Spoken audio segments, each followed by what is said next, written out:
শ্রী শ্রী ঠাকুর রামকৃষ্ণ অনেক সুন্দর গল্প বলেছেন। এই গল্পগুলির মাধ্যমে তিনি নানা রকম বিষয়ে শিক্ষা দিয়েছেন। ঠাকুরের সেই মুখনিসৃত গল্পের থেকে আজ আমি দুটো গল্প বলছি। প্রথম গল্প মেছুনির আঁশচুবড়ি, দ্বিতীয় গল্প আমি শাস্ত্র জানি না, সাঁতার জানি। প্রথম গল্প মেছুনির আঁশচুবড়ি। 1884 সালের 24শে মে ঠাকুর শ্রী রামকৃষ্ণ দক্ষিণেশ্বরের মন্দিরে ভক্তদের সাথে আছেন। সেখানে তিনি ভক্তদের সাথে কথা বলছেন। তখন একজন ভক্ত কেশব সেনের কথা বলছেন। কেশব একদিন এসেছিল, রাত 10টা পর্যন্ত ছিল। তখন তাকে প্রতাপ ও আর অন্যরা সবাই বললে, আজ থেকে যাও, পঞ্চবটিতে সাধনা করা হবে। কেশব বললে, না, কাজ আছে, যেতে হবে।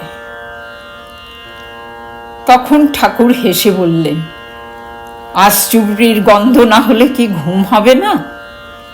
এরপর ঠাকুর এই গল্পটি বললেন। একজন মেছুনি মালির বাড়িতে অতিথি হয়েছিল। মাছ বিক্রি করে আসছে, হাতে মাছের চুবড়ি। তাকে ফুলের ঘরে শুতে দেওয়া হলো।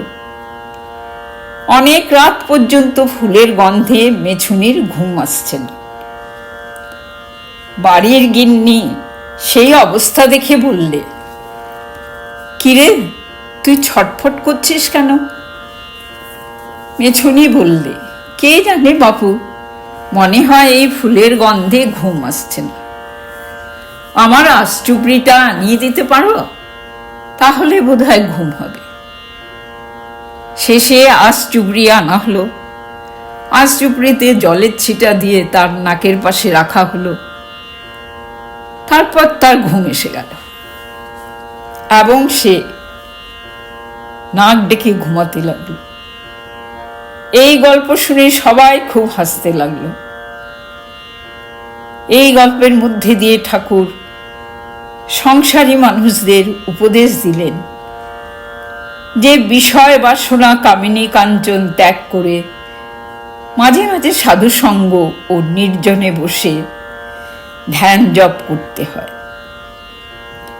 এখানে আঁশচুবড়ি হলো বিষয় বাসনা কামিনী কাঞ্চন। সংসারী লোক এর মধ্যেই ঘুরতে থাকে। এর থেকে সবাইকে বাইরে বেরোবার চেষ্টা করা উচিত। এবার আসছি দ্বিতীয় গল্পে। আমি শাস্ত্র জানি না, সাঁতার জানি। একদিন কয়েকজন লোক নৌকা করে গঙ্গা পার হচ্ছিল।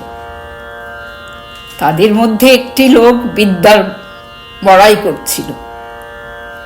সে বলছিল, আমি নানা শাস্ত্র পড়েছি, অনেক পাণ্ডিত্য অর্জন করেছি, আমি বেদ বেদান্ত স্বরদর্শন সব পড়েছি। তারপর সে জ্ঞানের অহংকারে একজনকে জিজ্ঞেস করল, আচ্ছা, তুমি বেদান্ত জানো? উত্তরে লোকটি বললে, আজ্ঞে না। তখন পণ্ডিত আবার জিজ্ঞেস করল, তুমি পতঞ্জলি জানো? উত্তরে সেই লোকটি বললে, আজ্ঞে না। তখন পণ্ডিত বলল, তুমি কিছুই জানো না দেখছি, দর্শন শাস্ত্র কিছুই পড়নি। তখন পণ্ডিত লোকটাকে অবজ্ঞা করে তার জ্ঞানের বড়াই করে যাচ্ছে, আর সে চুপ করে শুনছিল। হঠাৎ প্রচণ্ড ঝড় উঠল, নৌকা প্রায় ডুবতে শুরু করল।